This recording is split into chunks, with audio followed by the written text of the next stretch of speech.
আহ, সেই একই গন্ধ। পচা, এই বিড়ির প্যাকেটটা তোকে কে দিয়েছে?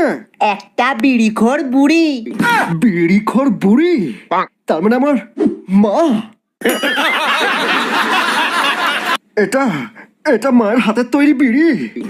একই বিড়ি অন্যজনও তৈরি করতে পারে। নানন্দা, তুমি হয়তো জানো না, আমি কতদিন পরে এই বিড়িটা খেয়ে পেট ঝেড়ে হয়ে গেছি।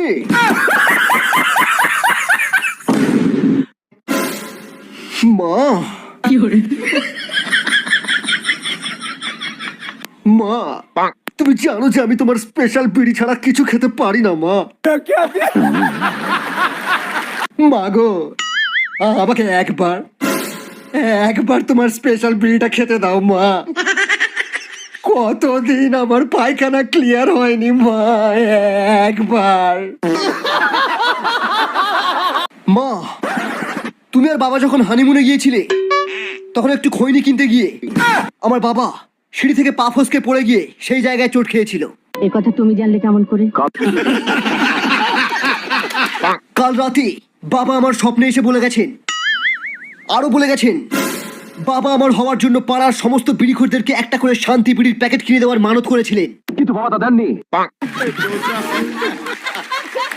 এখন এই বিড়িখোরগুলো আমাদেরকে শ্রাপ দিয়েছে, বলেছে এই রাজমহলে সবার পায়খানা বন্ধ হয়ে যাবে, বুকে গ্যাস উঠে সবাই মারা যাবে। সারাদিনে কটা বিমল খাস? আরে বিমল খেলে মনে হবে পৃথিবীর সব নেশা ছেড়ে দিই। আরে আমি তো হাত দিয়ে যাওয়ার আগেই 10-15 প্যাকেট মেরে দিই। বাবা, আমার বাইকে তেল শেষ হয়ে গেছে। কাল তো 50 টাকা দিলাম।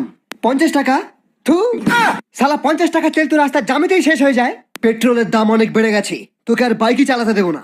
আরে দরকার নেই তোমার বাইকের, আজ থেকে আমি টোটো কিনে চালাবো, নিজের টাকায় বাইক কিনবো।